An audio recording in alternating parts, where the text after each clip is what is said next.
예, 계속해서 계시록 8장 일곱째인에 대해서 말씀드립니다. 일곱째인의 주제는 성전 측량입니다.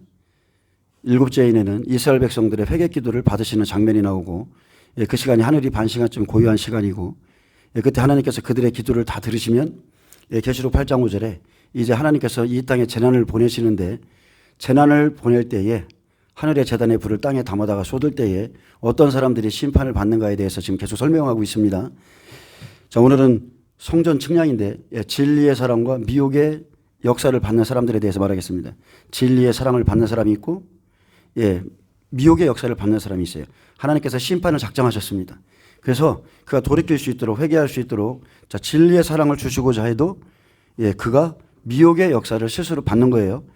특히 열왕기상 22장에 보면, 자, 미가야가 살 수 있는 길을 아합에게 주죠. 근데 그가 스스로 미혹의 역사를 선택하는 장면이 나옵니다. 미가야가 이르되 그런즉 왕은 여호와의 말씀을 들으소서. 내가 보니 여호와께서 그의 보좌에 앉으셨고 하늘의 만군이 그의 좌우편에 모시고 서 있는데 여호와께서 말씀하시기를 누가 아합을 꾀어 그를 길레알 라못에 올라가서 죽게 할 것이니 하나는 이렇게 하겠다 하고 또 하나는 저렇게 하겠다 하였는데, 자, 하늘에서 지금 무슨 회의가 열렸어요? 아합을 죽이고자 하는 회의가 열렸어요. 심판에 대한 회의죠. 근데 한 영이 나와서 여호와 앞에 서서 말하되 내가 그를 꾀겠나이다. 자, 심판을 집행해야 되는데 심판을 집행하기 전에, 자, 거짓말하는 영, 꾀는 영, 미혹의 영을 하늘에서부터 보낸다는 거죠. 여호와께서 그에게 이르시되 어떻게 하겠느냐 이르되 내가 나가서 거짓말하는 영이 되어 그의 모든 선지자들의 입에 있겠나이다. 여호와께서 이르시되 너는 꾀겠고 또 이루리라. 나가서 그리하라 하셨은즉 이제 여호와께서 거짓말하는 영을, 자, 거짓말하는 영은 다른 게 아닙니다. 그 사람을 꿰어내는 영이에요. 자, 선지자들의 입에 이 꿰어내는 영이 붙어요. 이 거짓말하는 영을 왕의 이 모든 선지자의 입에 넣으셨고 또 여호와께서 왕에 대하여 화를 말씀하셨나이다. 자, 이때 아합이 만약에 이 진리의 말씀을 받고 하나님 앞에 회개했으면, 그죠? 하나님께서 그 마음을 돌이키실 수 있었겠죠. 근데 결국 그렇게 하지 못했습니다. 실제적으로 이것은 이제 지나간 사건이지만 앞으로 계시록 11장 3절의 말씀처럼 내가 나의 두 증인에게 권세를 주리니 그들이 굵은 베옷을 입고 1260일을 예언하리라. 자, 진리의 말씀을 예언하러 나가요. 근데 끝까지 자기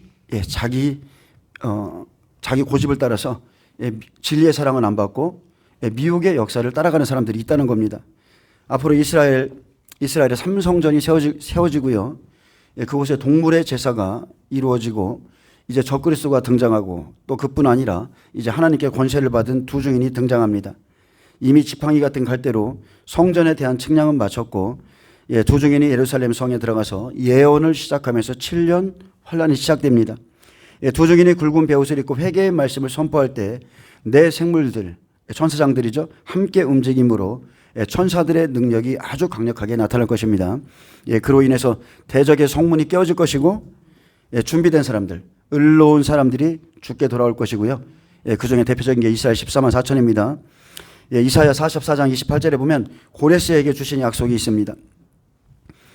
고레스에 대하여는 이르기를 그는 내 목자라 그가 나의 모든 기쁨을 성취하리라 하며, 예루살렘에 대하여는 이르기를 중건되리라 하며, 성전에 대하여는 내 기초가 놓여지리라 하는 자니라.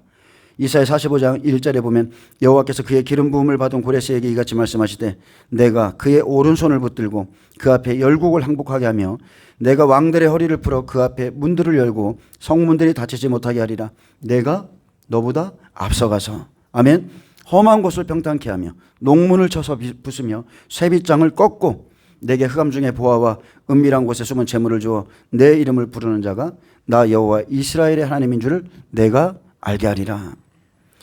그러므로 마지막 시대의 표적은 예수님 말씀하신 대로 이스라엘이죠. 이스라엘.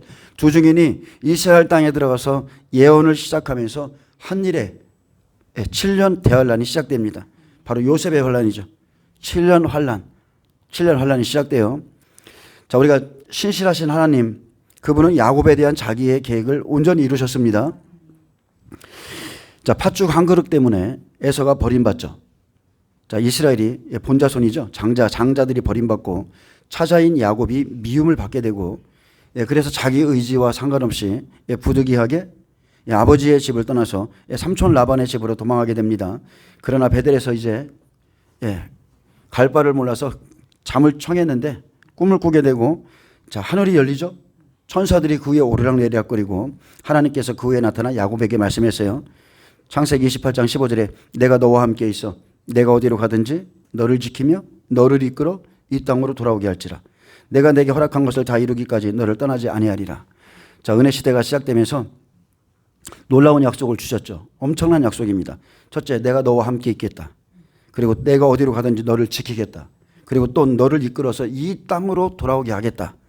내가 내게 허락한 것을 다 이루기까지 너를 떠나지 아니하리라. 그래서 하나님의 뜻이 이루어질 때까지 하나님이 그 사람과 함께 하신다고 그랬어요. 야곱은 지금 도피하고 있었지만 하나님의 섭리 안에서 자기도 모르게 움직이고 있었고요. 삼촌 라반의 집에 도착해 라헬을 위해서 7년, 그리고 레아의 문제로 7년, 그리고 자기 소유를 위해서 6년, 총 20년을 일하죠. 이렇게 하나님의 때가 되자, 즉 양떼의 충만한 수가 찾아 라반의 집을 떠나게 되는 사건이 생기죠. 여러분, 모든 것은요, 하나님의 이런 약속을 우리가 받잖아요. 내가 너를 떠나지 않고 너를 지키고, 자, 이런 약속 안에서 움직이면 때가 되면 또 라반의 집을 떠나게 하는 사건이 생겨요. 그의 아들들이 그를 미워하고 우리 양떼를 가지고 자기 양떼를 들린다 막 이러면서 좋지 못한 일로 결국은 떠날 수밖에 없는 사건이 생기는데, 그래서 라반의 집을 떠나서 다시 자, 이 땅으로 돌아오게 하겠다고 그랬죠. 그래서 두렵지만 에서를 만나러 가는 거죠. 에서를 만나러 가다가 천사와 씨름해서 이스라엘이라는 이름을 얻기까지 하나님은 신실하게 야곱과의 약속을 모두 다 이룬 거예요. 아멘.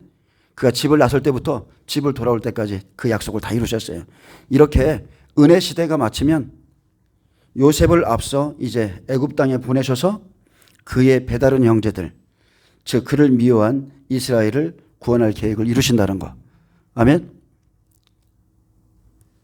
창세기 41장 53절에 보면요, 애굽 땅에 7배 풍년이 그치고 요셉의 말과 같이 7배 흉년이 들기 시작하며 각국에는 기근이 있으나 애굽 온 땅에는 먹을 것이 있더니. 창세기 41장 또 42장은 환란에 들어가서 있을 일을 미리 보여주십니다. 자, 만 2년 후에 요셉이 감옥에 갇힌 지 만 2년 후에 바로가 꿈을 꾸죠. 그의 꿈에 아름답고 살찐 7 암소를 흉하고 파리한 7 암소가 먹는 것을 보여주고, 또 무성하고 충실한 7 이삭을 동풍에 마른 7 이삭이 삼키는 것을 미리 보여줬습니다. 이것은 앞으로 일어날 일이죠. 그래서 바로의 꿈을 통해서 옥에 있던 요셉을 다시 꺼내서 세워주시고, 그리고 하나님의 뜻을 그에게 계시합니다. 7배 풍년의 때에 양식을 준비시켜라. 7배 풍년이 끝이면 7년 기근이 올 것이다. 그렇게 기근을 준비할 수 있도록 7년의 풍년을 주셨는데, 쉽게 말하면 천국에 들어갈 자들, 천국 창고에 잠깐 하나님의 그 마지막 때의 양식의 문을, 말씀의 문을 열어주는 때가 오죠. 저번 시간에 말씀했지만 지금이 그때입니다. 마지막 때를 준비할 수 있는 말씀, 7년의 기근을 준비할 수 있는 말씀이 지금 선포되고 있어요. 요셉의 말을 제대로 들었다면 사람들은 창고에 곡식을 다 채웁니다. 이곳저곳에 나라의 곳간에도 채우겠지만 자기도 준비하지 않겠어요? 그렇게 채우고, 그렇듯이 우리가 지금 심령 창고에 하나님의 말씀을 채우고 있는데 요셉의 말과 같이 되는 겁니다. 하나님의 말씀이 그에게 있거든요. 그래서 요셉의 말과 같이 7배 흉년이 들기 시작하며 각국에는 기근이 있으나 애굽 온 땅에는 먹을 것이 있더니. 자, 이 사건은 계시록 8장 7절에 시작돼요. 지금 우리가 계시록 8장 5절을 살펴보고 있는데 실제는 1나팔부터 7년의 기근이 시작되므로 자, 우리 시대에 영육간의 기근이 닥칩니다. 육의 양식, 그리고 하나님의 말씀을 먹을 수 없는 때가 와요. 그래서 누구든지 요셉의 분부대로 행하지 않으면, 마지막 시대 채색 옷을 입은 요셉의 분부대로 행하지 않으면 결국 기근을 이기지 못해서 상침바가 되는 겁니다. 삼켜져요. 자기 몸과 토지까지 이제 팔아서 양식을 사야 되고, 그래서 이건 모형으로 보여준 거지만 우리 시대에는 환란 속에서 그 사람들, 준비되지 못한 사람들은 반드시 짐승의 패를 받게 됩니다. 내가 그날 이길 수 있다고요? 절대 그런 일 없습니다. 짐승의 표를 받지 않으면 매매할 수 없는 완전한 사회 시스템이 되어 있습니다. 창세기 41장 53절에 애굽 땅에 7배 흉년이 그치고 요셉의 말과 같이 7배 흉년이 들기 시작하며 각국에는 기근이 있으나 애굽 온 땅에는 먹을 것이 있더니 애굽 온 땅이 굶주림에 백성이 바로에게 부르짖어 양식을 구하는지라. 바로가 애굽 모든 백성에게 이르되 요셉에게 가서 그가 너희에게 이르는 대로 하라 하니라. 온 지면에 기근이 있음에, 자, 온 땅입니다. 온 땅, 온 세상에 기근이 있음에 요셉이 모든 창고를 열고 애굽 백성에게 팔색을 했어요. 자, 처음에는 애굽 백성, 애굽에 속한 자들에게 팔죠. 육의 양식, 짐승의 표, 이 표를 받고 그래 너희에게 먹을 걸 줄게. 자, 애굽 백성에게 파는데 결국은 가나안 땅에도 기근 들죠. 애굽 땅에 기근이 심하며 각국 백성도 양식을 차려고 애굽으로 들어와 요셉에게 이르렀으니 기근이 온 세상에 심함이었더라. 자, 기근이 여기서만 끝나는 게 아니라 가나안 땅에까지 이릅니다. 하나님의 백성에까지 이르러요. 그래서 온 세상이 표를 받지 않으면, 자, 준비되지 않으면 매매할 수 없는 때가 오는데 짐승의 시대가 도래하면 표를 거부하는 자는 절대 먹을 것을 구하지 못합니다. 준비되지 않은 자, 그 누구도 먹을 것을 구하지 못하는 세상이 옵니다. 창세기 42장은 기근이 온 세상에 심해지자 약속의 땅 가나안에도 곡식이 다 떨어졌습니다. 요셉의 형들이 애굽에 곡식이 있다는 소식을 듣고 애굽에 내려가는데 환난 안에 있을 일들을 미리 보여줍니다. 이제 가나안 땅에도, 자, 믿는 자들에게도 흉년이 오죠. 그들이 곡식을 구하러 갑니다. 요셉의 형제들이 애굽에 내려가서 이 기근, 이 환난을 통과할 곡식을 삽니다. 마찬가지로 우리는 아모스서에 기록된 요셉의 환난에 대해서 경고를 받고 있죠. 그래서 우리는 영육간의 기근을 좀 준비하는 겁니다. 요셉의 환난, 아모스에는 잘 기록되어 있어요. 아모스 선지자는 바로 부유한 시대, 평화와 번영의 시기에, 즉 7년 풍년의 시기에 요셉의 환난에 대해서 근심치 아니하는 종들에게는 화가 있으리라고 선언했습니다. 육적으로는 7년 기근의 시작이고 영적으로 본다면, 자, 요셉은 지금 말씀을 파는 자죠. 말씀이 그에게 있어요. 그의 형제들은 말씀을 사러 갑니다. 어떤 말씀이요? 회개할 말씀. 회개할 말씀. 환난이 시작되면 그 누구도 죄를 가지고 하나님 만날 수 없습니다. 말씀을 듣고, 자, 요셉을 통해서 자기들이 잘못한 그 죄를 낱낱이 드러내는데, 그래서 환난 전에 지은 죄를 회개하도록 상기시켜주고 회개한 자만이 그 약속의 땅, 그 땅에 들어가는 거예요. 창세기 42장 13절에 그들이 이르되 당신의 종 우리들은 12 형제로서 가나안 땅 한 사람의 아들들이라. 막내 아들은 오늘 아버지와 함께 있고 또 하나는 없어졌나이다. 자, 자기 입으로 다 시인하는 겁니다. 요셉이 그들에게 이르되 내가 너희에게 이르기를 너희는 정탐꾼들이라 한 말이 이것이니라. 너희는 이같이 하여 너희 진실함을 증명할 것이라. 바로의 생명으로 맹세하노니 너희 막내 아우가 여기 오지 아니하면 너희가 여기서 나가지 못하리라. 자, 요셉의 형들, 그죠? 이들은 12 형제죠. 그런데 요셉의 형들, 자, 이 사람들은 율법의 자녀예요. 자, 요셉의 형들이 요셉의 채색 옷을 벗기어 빈 구덩이에 던지고 짐승의 피로 물들였기에 요셉은 그들을 정탐꾼으로 몰아서 자기들의 진실함을 입증하도록 가족의 이야기를 꺼내도록 했습니다. 지난날의 일을 꺼내도록 했어요. 요셉은 형들이 지은 죄를 기억하기 위해서 지금 회개시키고자 했습니다. 요셉은 그들의 진실함을 증명하는 행동으로 막내 동생인 베냐민을 데려오도록 요청했습니다. 자, 아버지 야곱에게는 두 아내가 있었죠.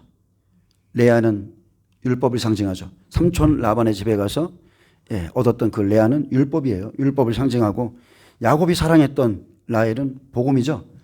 복음의 아내예요. 그래서 야곱에게는 율법의 자녀와 복음의 자녀가 있습니다. 형들은 율법의 자녀입니다. 요셉과 베냐민만이 복음의 자녀죠. 그래서 한 일에는 여전히 죄 가운데 있는 이스라엘에 대한 구원의 계획이에요. 요셉을 팔았던, 복음을 배척했던 그 이스라엘에 대한 구원 계획이고, 자, 베냐민만이 요셉에게 있어서 유일한 동복 형제였습니다. 요셉은 마지막 때 이상을 받은 자기를 죽이려 했던 형들이 동생 베냐민에 대해서 어떻게 대하는지를 알고 싶었어요. 복음의 자녀에 대해서 어떻게 대하는지. 그들은 변화되었는가? 복음을 받을 준비가 되었는가? 이스라엘 백성들이 복음을 받을 준비는요, 마지막 한 일회 때밖에 안 되는 거예요. 이러한 요셉의 요청은 형들의 입장을 더 급박하게 만들었고 이로 인해 그들은 지난날 요셉에게 행했던 자신들의 과오를 회개하게 되었습니다. 이 요청은 결코 요셉이 개인적인 보복 감정으로 취한 행동이 아니었죠. 계시록 7장 14절에 보면 환란에서 나오는 자들, 이 사람들입니다. 이 사람들. 환란에서 나오는 자들은 모두 어린 양의 피에 그 옷을 씻어 희게 하였듯, 자, 극심한 시험 중에 자신의 과오를 회개한 이스라엘 백성들만이 천국에 그날 구원받고 들어갑니다. 아멘. 14만 4천만이 보좌로 올라가요. 너희 중 하나를 보내어 너희 아우를 데려오게 하고 너희는 갇혀 있으라. 내가 너희의 말을 시험하여 너희 중에 진실이 있는지 보리라. 바로의 생명으로 맹세하노니 그리하지 아니하면 너희가 과연 정탐의 일을 하고 그들을 다 함께 3일을 가두었더라. 요셉이 자신의 정체를 밝히지 않고 형들을 3일간 가둔 목적은 형들로 하여금 자신들의 과거의 행위를 반성하도록 시간을 주려는 데 있었습니다. 내가 너희 말을 시험하여 너희 중에 진실함이 있는지 보리라. 이로 인해 요셉의 형들은 갇혀 있으면서 지난날의 과오 그리고 또 하나님의 섭리를 발견할 수 있었고 더욱 진실한 회개를 하게 되었습니다. 요셉도 과거에 이와 같이 구덩이에 갇혔죠. 갇히기도 했고 또 3년간 옥중에서 생활하면서 하나님의 섭리를 생각하는 기회를 가진 적이 있습니다. 2년이 지나면 자기가 풀려날 줄 알았는데 오히려 또 1년을 그곳에 있었어요. 그러므로 자신들의 죄로 옥에 갇혀 하나님의 섭리를 깨닫게 된 것은 때론 성도들에게도 유익한 겁니다. 아멘.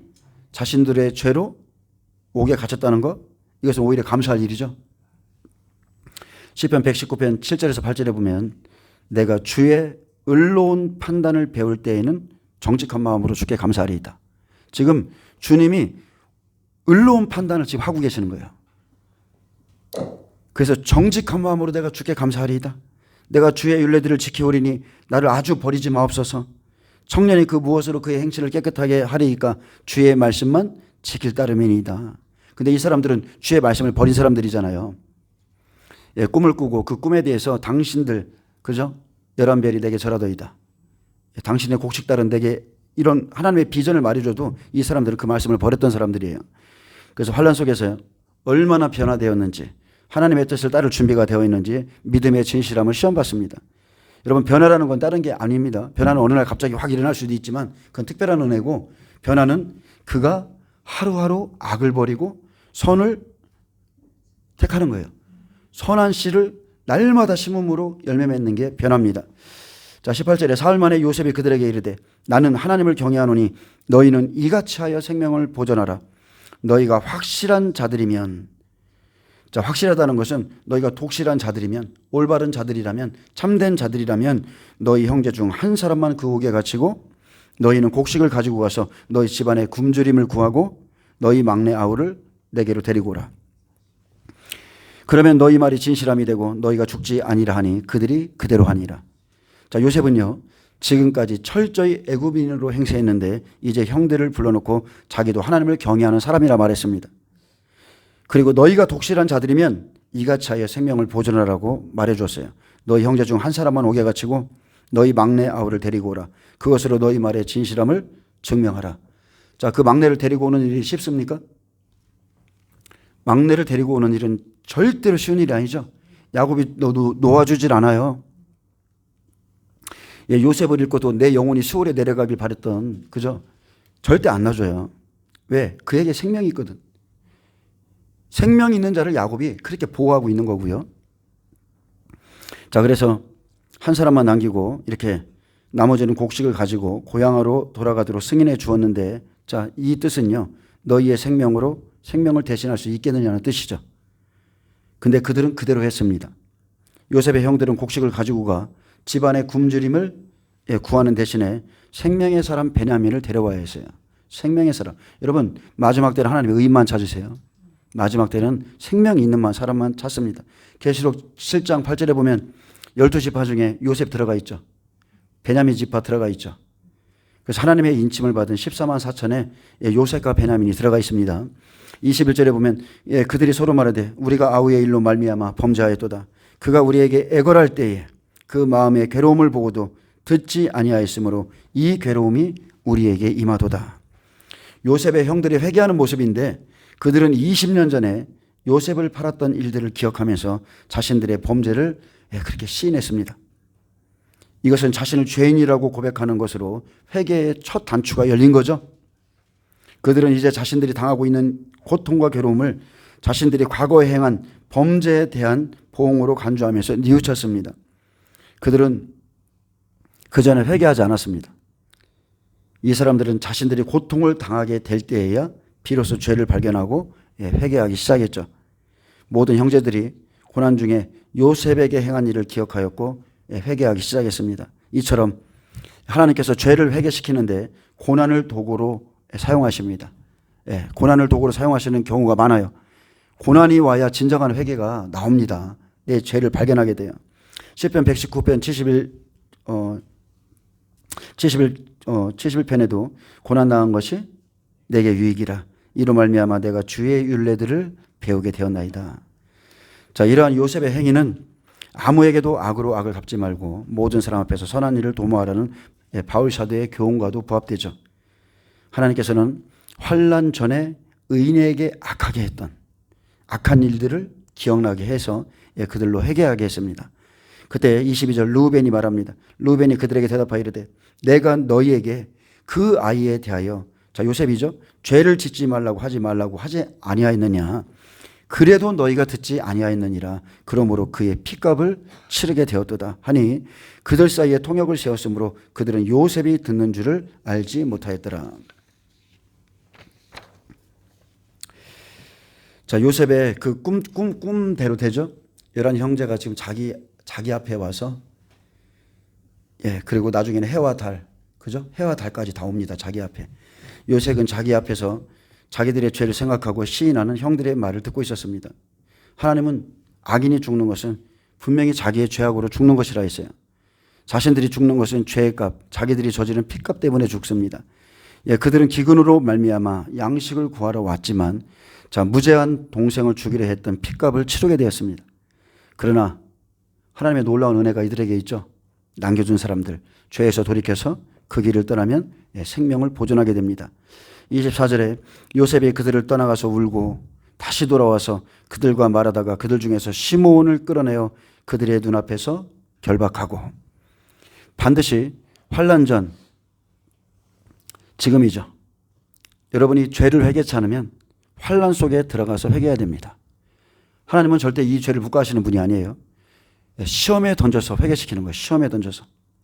창세기 42장 13절에 38절에 보면 형들이 요셉을 구덩이에 던져버립니다. 그냥 애굽에 팔아버렸죠. 이게 바로 10 형제가 환난 전에 지은 죄죠. 그리고 요셉에게 보여주셨던 그 꿈, 하나님이 요셉에게 말씀하신 대로 그는 큰 자가 되었고요. 형제들이 양식을 사러 그에게 오죠. 그리고 환난 전에 지은 죄 엎드려서 회개해야 형제가 되는 겁니다. 아멘. 베냐민은 생명이 있는 자 야곱이 지키고 있고요. 요셉도 생명 있는 베냐민을 찾고 있어요. 하나님의 손이 어디에 있어요? 요셉과 함께하고 있어요. 요셉도 오직 생명 있는 베냐민을 찾습니다. 그래서 환난 속에서는 오직 의인을 찾아요. 생명 있는 자를 찾습니다. 요셉의 형제들은 환난이 오기 전에 요셉에게 지은 죄를 잊고 살았습니다. 하지만 환난 안에선 그것을 다 기억하고 회개함으로 형제에 대한 사랑을 완성하죠. 그래서 형제에게 잘못한 것을 회개하고 용서함으로 천국에 들어갈 자격을 얻게 되는 겁니다. 아멘. 여러분, 사랑의 빛 외에는 아무 빛도 지지 마시고, 분명히 용서치 않는 자는 하나님께 용서를 못 받는다고 그랬어요. 그래서 천국에 들어갈 자격을 얻게 되는 것은 하나님 사랑뿐만이 아니라 형제에 대한 사랑을 이루셔야 됩니다. 생명은 반드시 생명으로 갚아야 됩니다. 장자 르우벤은 전에 요셉의 목숨을 구하기 위해 형제들에게 간곡히 충고한 적이 있기 때문에 억류 대상에서 제외되었습니다. 사실은 그가 장자이기 때문에 억류되어야 되는데 그가 옳은 일을 했잖아요. 그래서 제외됐고, 르우벤 다음에 찾아가 시므온이죠. 그가 형제를 대표해서 애굽에 남게 되었는데 그는 죄를 짓지 말라는 르우벤의 말을 듣지 않았던 자입니다. 그래서 그를 거기서 가장 큰 자를 구류축했어요. 환난 안에 들어가면 1260일 알곡을 추수하는 동안에, 자, 이러한 고난 속에서, 기근 속에서 주님이 말씀하신 대로 기름을 준비하지 않고 제 가운데 산 것을 다 회개시킵니다. 아멘. 은혜 시대 때 환란 전에 죄 아래에 있던 것은 다 회개시킵니다. 그들의 죄는 다른 게 아닙니다. 요셉의 말을 듣지 않은 것. 요셉을 꿈꾸는 자라고 무시한 것. 그리고 그를 팔아버린 것이죠. 하나님께 말씀을 받은 그를 팔아버렸어요. 그것은 말씀을 버린 겁니다. 회개는 우리가 깨닫는 만큼, 말씀을 준비한 만큼, 하나님의 뜻을 깨달은 만큼 깊이 회개하게 돼 있습니다. 그전에는 이런 회개가 없었어요. 이 형제들에게.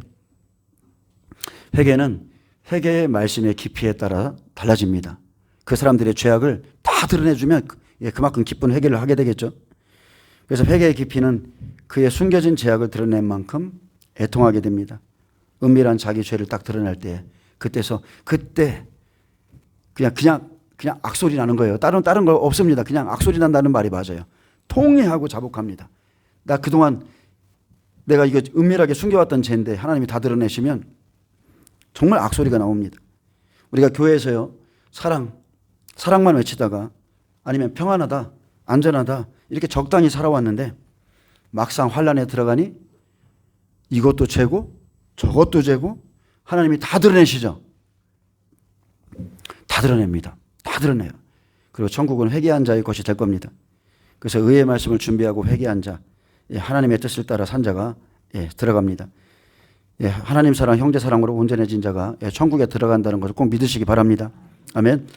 자, 계시록 11장 3절에 내가 나의 두 증인에게 권세를 주리니 그들이 굵은 베옷을 입고 1260일을 예언하리라. 자, 소리매는 세례 요한이 낙타토로 옷을 입고 자, 죄인을 회개시키는 말씀을 전했습니다. 마지막 때 똑같습니다. 두 증인을 세워서 자, 이들이 굵은 베옷을 입고 죄인을 회개시키죠. 이 사람들은 죄인을 회개시키는 말씀의 옷을 입은 거예요. 전 3년 반 동안 한 생명, 즉 한 알곡이라도 추수하기 위해서 1260일 동안 외칩니다. 세례 요한이 회개하라, 천국이 가까이 왔느니라 외쳤을 때 자, 예루살렘과 온 유대와 요단강 사방에서 그에게 나온 자들이 있었죠. 숨겨진 자들이 있습니다, 여러분. 그리고 자기들의 죄를 다 회개하고 자복하고 세례를 받았죠. 마지막 때 이런 자들이 있다는 거예요. 요한의 메시지는 부드럽거나 적당하거나 그러지 않았어요. 완전 리얼합니다. 독사의 자식들아, 누가 너희를 가르쳐 임박한 진노를 피하라 하더냐. 그러므로 회개에 합당한 열매를 맺고 속으로라도 아브라함이 우리 조상이라고 생각하지 말라. 이미 도끼가 나무 뿌리에 놓였으니 좋은 열매를 맺지 아니하는 나무마다 찍혀 불에 던져지리라. 나는 너희로 회개하게 하기 위하여 물로 세례를 베풀거니와 내 뒤에 오시는 그는 성령과 불로 세례를 베푸실 것이라 했습니다. 그래서 알곡들, 여기저기 숨어있던 알곡들 있죠. 예루살렘, 온 유대, 요단강 사방에 숨어있던 이 알곡들. 하나님은 알곡들을 다 철저히 회개시켜서 그의 나라로 데려가세요. 조건이 있죠. 회개에 합당한 열매를 맺은 자들. 회개에 합당한 열매를 맺어야 돼요.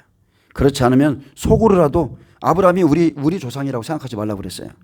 너희가 구원받았다고 생각지도 말라고 그랬습니다. 여러분, 회개에 합당한 열매, 좋은 열매를 내야 됩니다.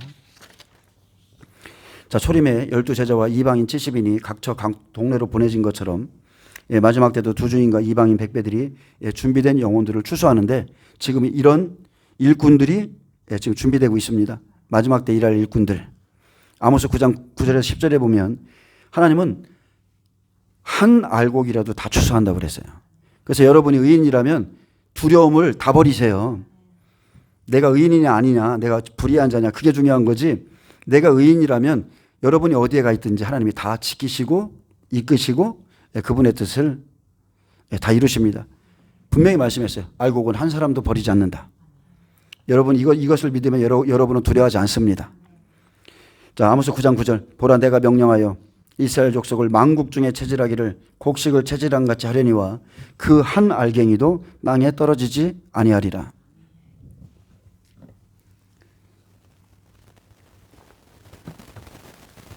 마지막 때 약속입니다. 하나님께서는 이스라엘 족속을 만국 중에서 곡식을 체질한 같이 하겠다고 했습니다. 체질한다는 것은 환란을 통하여 알곡과 쭉정이를 구별시킨다는 말이죠. 초림에 타작마당 적은 거랑 똑같습니다. 이 말씀은 하나님께서 자기 백성을 잡혀가게 해서 시련과 환란을 통해 그들을 단련시키지만 알곡 같은 하나님의 참된 백성은 한 사람도 버리지 않고 돌보시겠다는 뜻이에요. 바벨론 포로 생활과 똑같습니다. 끌려는 가게 하시지만 참된 백성은 그곳에서 다 돌보시겠다고 그랬어요. 고난 속에서 이렇게 키질할 때 알곡은 안으로, 하나님의 약속의 말씀 안으로 들어오고 쭉정이는 그냥 날아가는 겁니다. 하나님의 심판은 언제나 공의롭기에 생명 있는 자들이 끝까지 견디었을 때 그 한 알갱이도 버리지 않는다고 했습니다. 절대로 버리지 않으세요. 하나님의 공의는 체질을 통해서 알곡과 쭉정이를 완전히 분리시킵니다. 예를 들어서 하나님께서는 환난 중에 있는 예레미야, 다니엘, 사드락, 메삭, 아벳느고, 에스라, 느헤미야 이런 신실한 알곡들을 다 구원하셨죠? 환난 속에서 구원하신 거예요. 반면에 당신을 경외하지 않는 불의한 자들은 환난 가운데서 다 멸망케 있습니다. 이와 같이 하나님께서 이 땅을 심판하실 때 한 사람의 의인도 멸망당하지 않고 구원을 받게 됩니다. 그러므로 하나님의 심판은 언제나 공의롭죠. 공평하신 겁니다. 10절에 내 백성 중에서 말하기를 화가 우리에게 미치지 아니하며 임하지 아니하리라 하는 모든 죄인은 칼에 죽으리라. 하나님은 당신의 백성 중에서 어떤 자가 칼에 죽임을 당하리라 말씀하셨는가? 재앙이 임하지 않는다고 말하는 그 자가 칼에 죽을 것이라 했습니다. 이들은 화가 우리에게 미치지 아니하며 임하지 아니하리라 말하는 모든 죄인입니다. 하나님께 분명 죄를 지었으면서도 나는 환난을 당하지 않는다며 요동치 않는 자들, 그냥 무사안일주의에 빠져서 회개치 않는 자들, 하나님께서는 화가 우리에게 미치지 않는다 말하는 자는 분명 하나도 남김없이 다 멸망시키겠다고 했습니다. 이와 마찬가지로 하나님께 범죄하고도 죄의 심각성을 깨닫지 못하는 자들은 하나님의 큰 징계를 받게 됩니다. 이 시대에도 한 번 구원은 영원하니 걱정하지 말아라. 분명 하나님 우리에게 성령을 주셨다. 성령이 임한 자는 버림당하지 않는다. 하나님의 구원은 그렇게 쉽게 없어지는 게 아니야. 자, 이렇게 진리를 버리고 거짓말하는 모든 자들은 반드시 죽습니다. 이해되시나요? 주의 종들이 이렇게 상냥하게 말해줄지라도 이것은 하나님의 뜻이 아니기 때문에 그렇게 말한 자는 반드시 버림받습니다. 하나님은 성령이 임한 사울 버렸죠.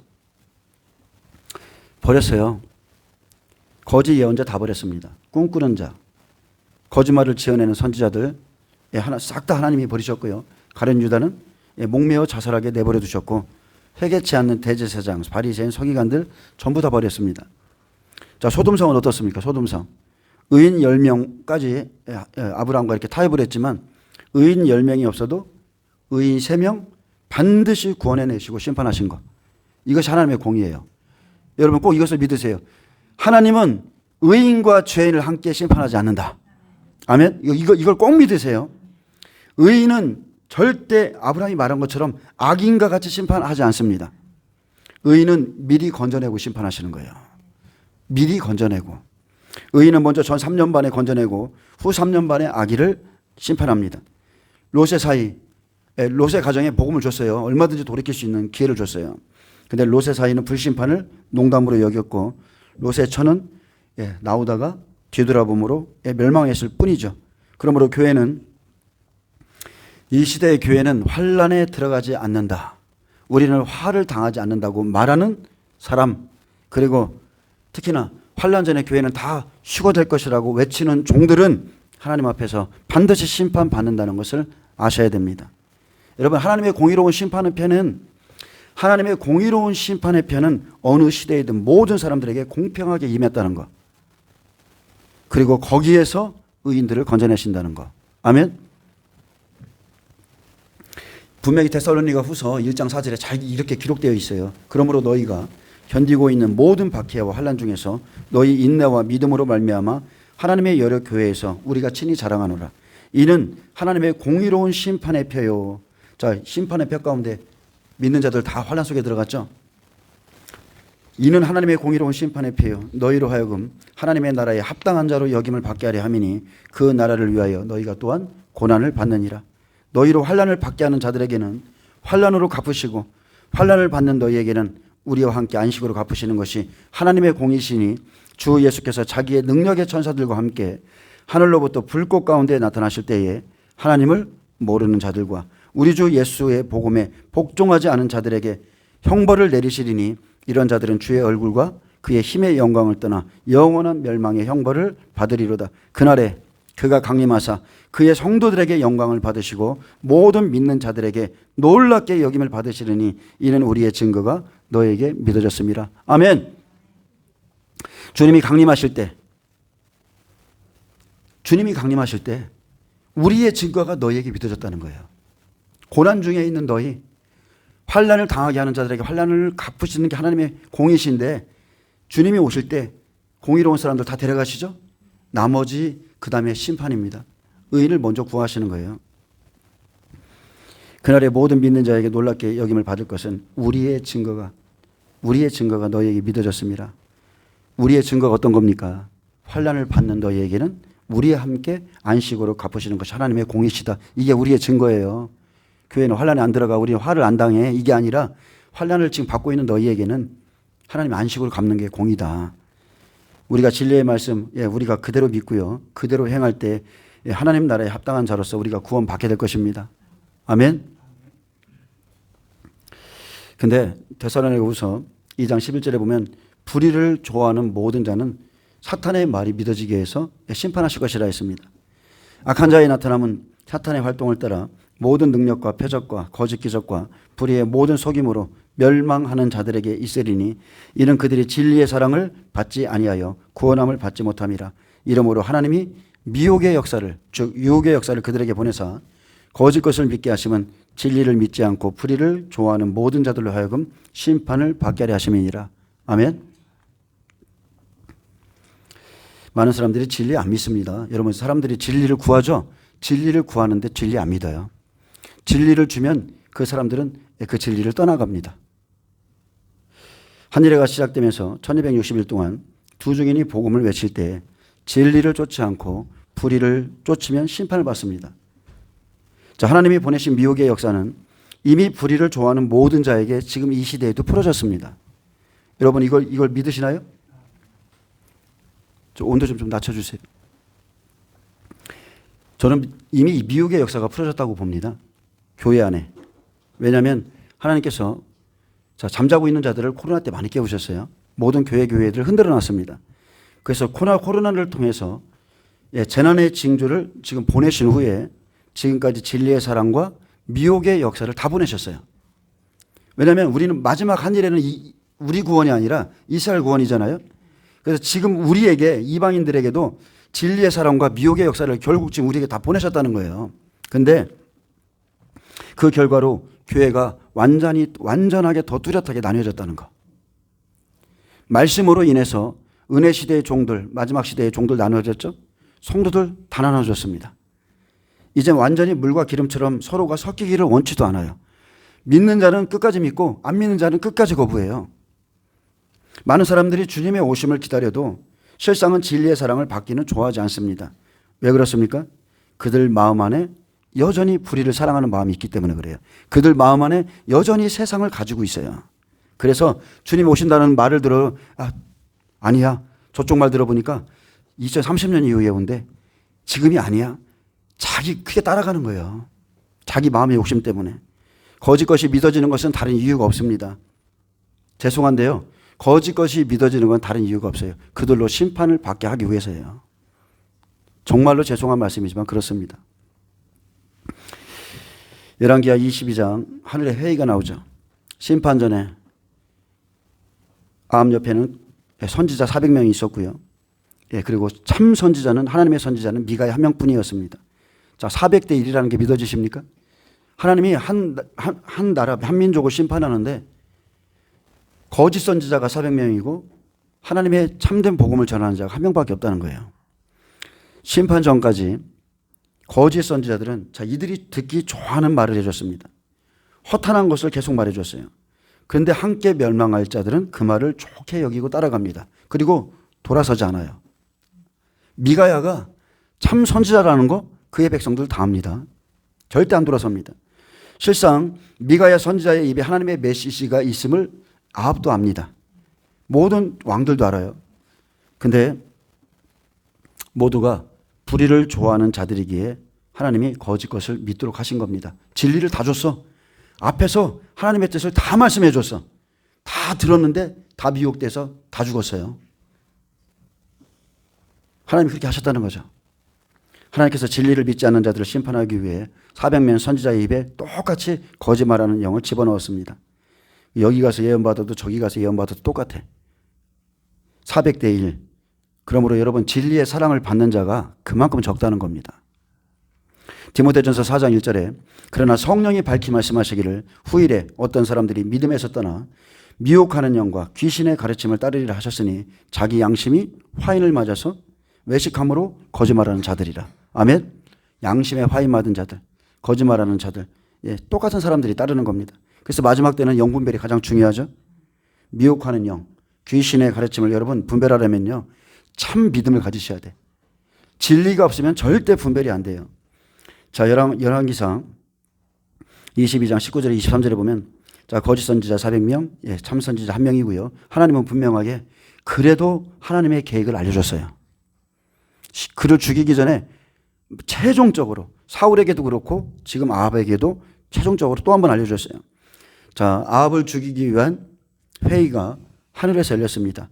자, 그래서 아합이 죽은 것은 이 땅의 어떤 사건으로 죽은 게 아니라 하늘로부터 이루어진다는 거죠. 심판받을 자, 불의한 자들을 죽이기 위한 회의가 하늘 보좌에서 열렸습니다. 자, 열왕기상 22장 19절에 자, 미가야가 이르되, 자, 참된 선지자죠. 그런즉 왕은 여호와의 말씀을 들으소서.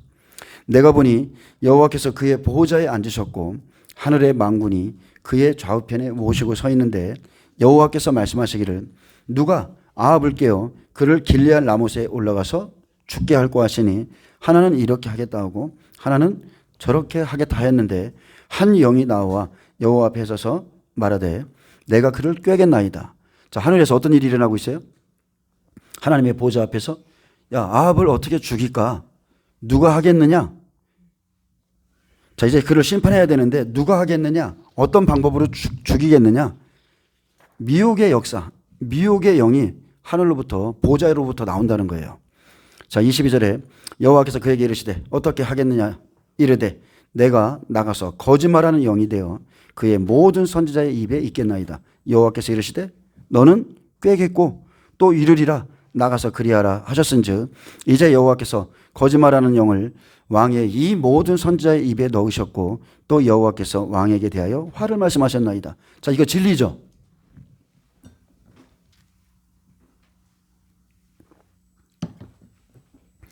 여러분, 이건 진리의 말씀이에요. 그에 대한 모든 하나님의 계획을 알려줬어요. 당신을 죽이기 위해서 지금 하늘에서 이런 일이 일어나고 있고 당신의 선지자의 입에 하나님의 그 거짓말하는 영이 다 들어가 있다. 자, 이걸 알려줬어요. 근데 이 이야기를 해준 거는요, 그러니까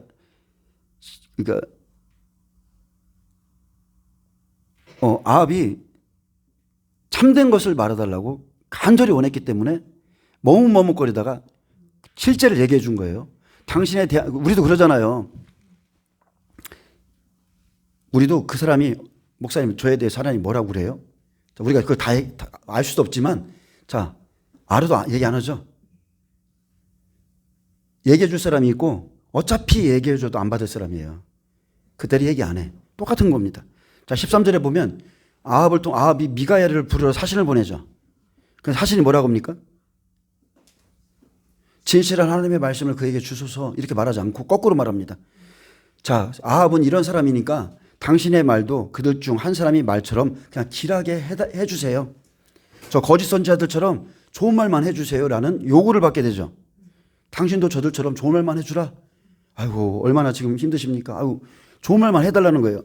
그래서 미가야는 알았습니다. 아합이 이미 스스로 전쟁할 것을 다 결정한 후에 형식상 자신에게 물어보는 것을 알았어요. 이미 그의 마음은 미가야의 말, 하나님의 말 따를 마음이 없어. 다 그래서 다른 선지자들처럼 아합이 원하는 대답을 해주었죠. 15절 16절에 보면 아합이 원하는 대답해 줬습니다. 미가야는 미련하고 어리석은 아합에게 더 이상 진실을 말할 필요가 없다고 생각해서 욕망에 빠진 그의 뜻대로 행하도록 그냥 그대로 뒀습니다. 하나님, 당신에게 좋은 일이 있을 겁니다. 나가세요. 자기 욕망의 지배를 받아 죄의 종된 자는 진리를 증거해 줘도 그 가치를 모르기에 그 사람에게는 거룩한 말씀, 거룩한 떡을 증거할 필요가 없죠. 이해되십니까? 여러분, 거룩한 떡도요, 몇 번 던져보면 안 받고 그것을 짓밟아 버리면 더 이상은 못 주는 거예요. 하나님의 말씀이 하나님이 그죠? 말씀을 줬는데 그 말씀을 자꾸 버려. 하나님을 욕되게 하는 거거든. 진실을 말해주어도 듣지 않는다는 것을 알기에 그냥 적당히 말해주고 말았습니다. 근데 아합이 눈치가 얼마나 빠릅니까? 미가에 빗대는 듯한 그 말, 태도 적당히 말해주니까 제가 저럴 애가 아닌데, 저 선지자가 나한테 이렇게 말하는 게 아닌데 이상하다. 그래서 그의 예언을 믿지 않고 여호와의 이름으로 진실한 것을 말해달라고 거듭거듭 질문했습니다. 자, 아합은 그가 내게 대해 길한 것을 예언하지 않고 흉한 것만 이야기한다고 여호사밧에게도 불평했죠. 그러나 그는 흉한 짓에서 돌이킬 마음도 없고 진실한 것을 따를 용의도 없는 자입니다. 이게 솔직하게 그의 마음의 태도입니다. 그는 돌이킬 마음도 없고 하나님의 말씀을 줘도 따를 마음도 없어요. 아합 왕은 전에도 미가야가 진실한 예언을 했을 때 오히려 그 예언을 믿지 않고 미가야를 계속 정죄했었습니다.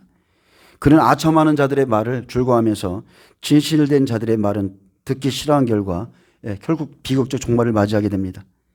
자, 이와 같이 어리석은 자는 아첨하는 말을 좋아하고 지혜로운 자는 진실된 책망을 좋아합니다. 여러분, 제가 만약에 하나님이 이제 심판할 때가 됐다고 그것을 제가 받았다고 생각해 보세요. 지금도 받고 있지만 그러면 제가 어떤 말을 전해야 되겠어요? 듣기 좋은 말 해줘야 됩니까? 아니죠. 그것은 그 사람들을 죽이는 겁니다. 잠언서 25장 2절에 보면 참 근데 놀라운 건 뭐냐면 자, 예수님이 말씀하셨죠. 그들은 보아도 보지 못하고 들어도 듣지 못하고 마음으로 깨닫지도 못할 거라고 했어요. 왜요? 돌이켜서 고침을 받을까 봐. 그것은 하나님의 뜻이 아닙니다. 잠언서 25장 2절도 마찬가지입니다. 이를 숨기는 것은 하나님의 영화요. 이를 숨기는 것은 하나님의 영화요. 이를 살피는 것은 왕의 영화니라. 하나님은 이를 숨기고 숨긴 것을 살피는 것은 왕이에요. 그것은 그가 해야 될 일입니다. 분명히 5절에 왕 앞에서 악한 자를 제하라.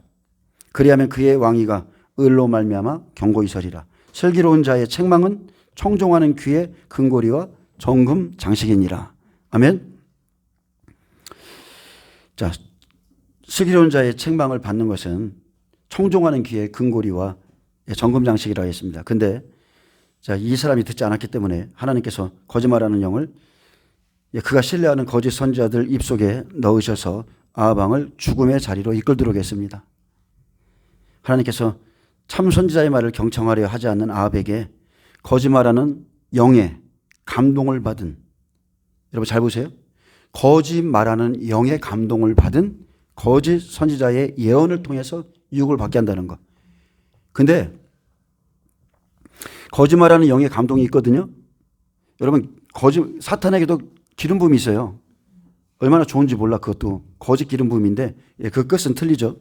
거짓말하는 영의 감동이 실제 있습니다. 하나님의 영과 감동이 똑같아. 거짓말하는 종에게 진짜처럼 믿어지는 감동을 주신다는 것. 그 결과 아합은 전쟁에 참여하게 됐고 그 전쟁 가운데서 자신의 불신앙에 대한 심판을 받게 됩니다. 우리가 주의 종들이 예언하면서 당당하는 거 있죠. 당당한 거. 분명히 우리가 봤을 땐 거짓말이거든요.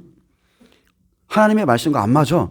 근데 자기들이 예언을 들었대, 보았대 하면서 얘기를 해줘요. 당당해.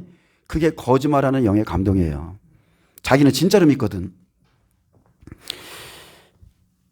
하나님께서 거짓말하는 영에게 너는 꾀겠고라고 말씀하셨는데, 자, 이것은 인간에게 자유의지가 있어서 유혹을 피할 수도 거부할 수도 있다는 사실을 보여줘요.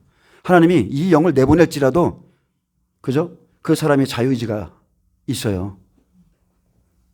그러나 패역한 자들은 자신의 욕망에 이끌려 그 유혹에 넘어가서 스스로 멸망을 자초하는 겁니다. 거짓 선지자들은 거짓말하는 영의 감동 가운데서 자신의 예언이 하나님께로부터 온 것이라 믿습니다. 실제 믿습니다. 그러나 그들은 당당하게 말하지만 결국 사망에 이르게 될 자들입니다. 자, 멸망받을 자들은 진리를 듣고 싶어 할 뿐이고요. 자기 욕망 때문에 진리의 사랑은 받지 못합니다. 아멘. 듣고는 싶은데 진리의 사랑은 최종적으로 안 받아들여요. 그래서 삶의 변화가 없는 거예요. 하나님의 뜻은 알고 싶어. 근데 따를 용의는 없어.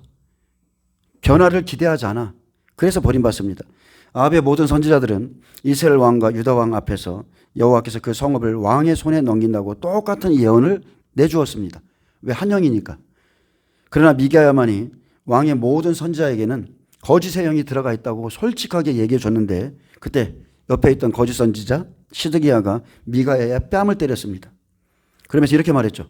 내 속에 있는 하나님의 영이 언제 나를 떠나 너희 속에 들어가서 내게 말씀하시더냐.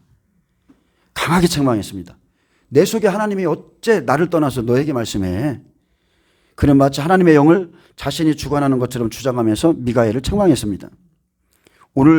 오늘날도 이런 분들 많죠? 네.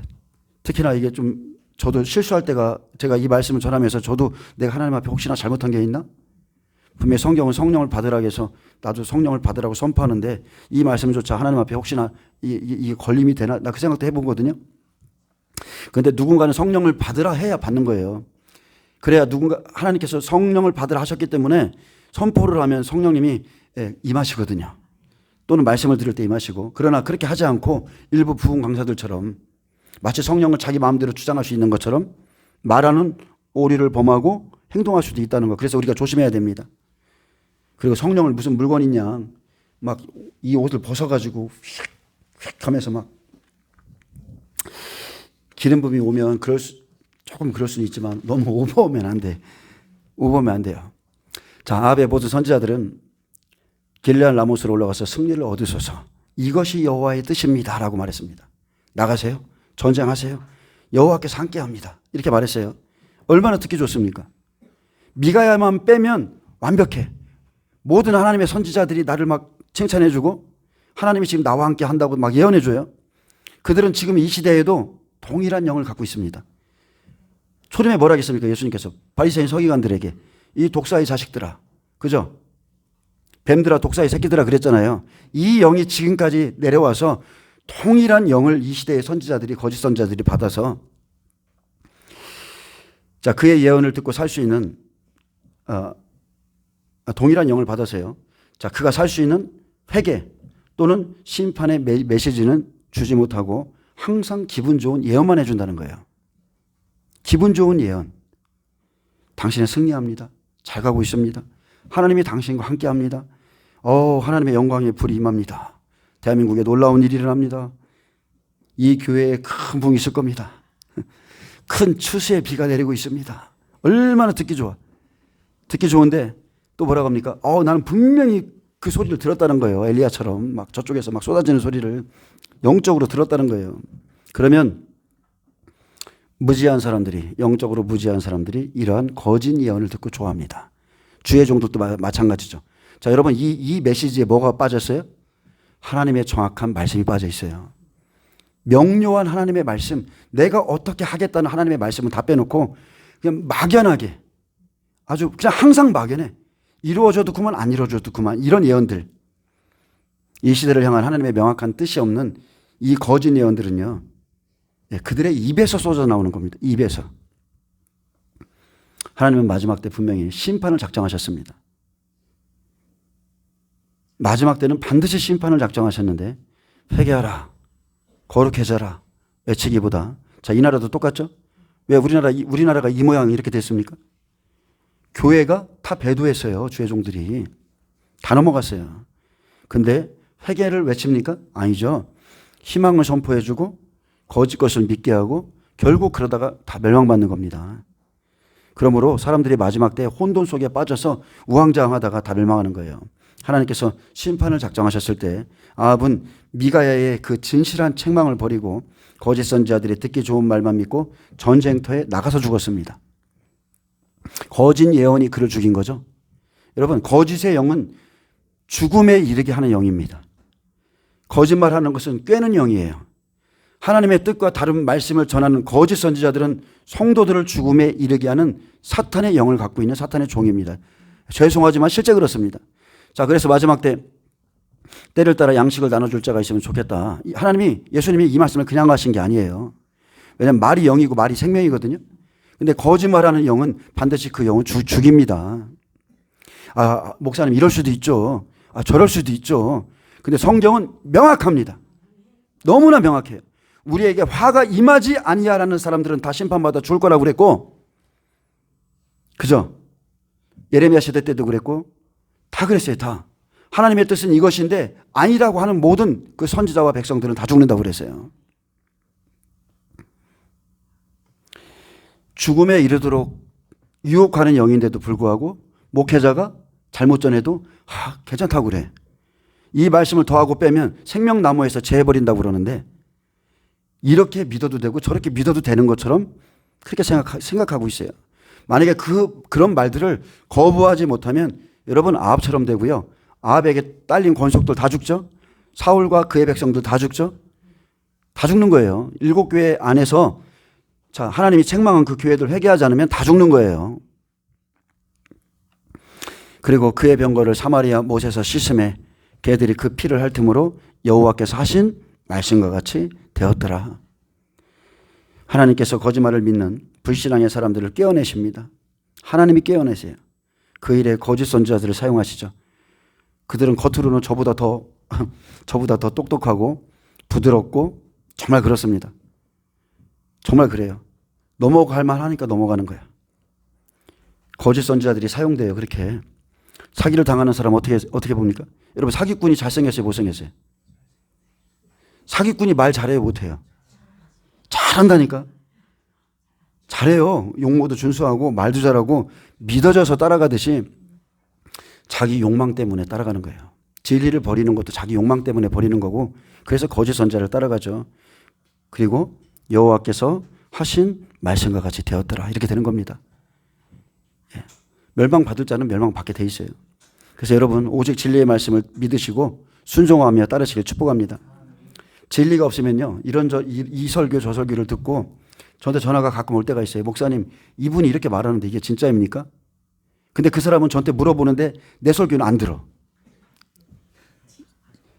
한참 지나도 진리가 없어. 매일 똑같아. 마지막 때를 믿는데 기록된 말씀을 하나도 안 찾아봐. 그러면 누가 여기서 이렇게 말하면 또 여기 흔들리고, 또 누가 이렇게 말하면 여기 흔들리죠. 그리고 자, 몇 년이 지났습니다. 몇 년이 지났는데 아직도 그 속에 진리가 없어요. 그러면 누구를 따라가요? 갈대 지팡이 따라갑니다. 갈대 지팡이 미혹하는 영을 보내면 그 사람들 따라가는 겁니다. 옆에 조금 이렇게 도독해주고 이런 목사님 붙여주면 다 따라가는 거예요. 이러니까 제가 참 선지자 같으네. 꼭 그것은 아닙니다. 그것은 아니에요. 아니에요. 다 자기가 참 선지자처럼 얘기해. 저도 그렇게 지금 얘기한 것 같은데 아닙니다. 어쨌든 미가의 선지자가 받은 말씀처럼 내게 하나님의 말씀, 그죠? 명확한 하나님의 말씀. 자, 미가에는 하나님께로부터 직접 받았어요. 내게 하나님의 말씀, 진리가 있으면 거짓은 그냥 자동으로 분별되는 거예요. 자동으로 분별됩니다. 그리고 잠잠히 기다리면 여호와의 말씀이 그대로 이루어지는 것을 자기 눈으로 보게 돼요. 여러분, 진리의 말씀을 믿고 잠잠하게 참고 기다리면 하나님이 그 말씀을 이루는 날이 옵니다. 자, 진리를 믿으시길 축복합니다.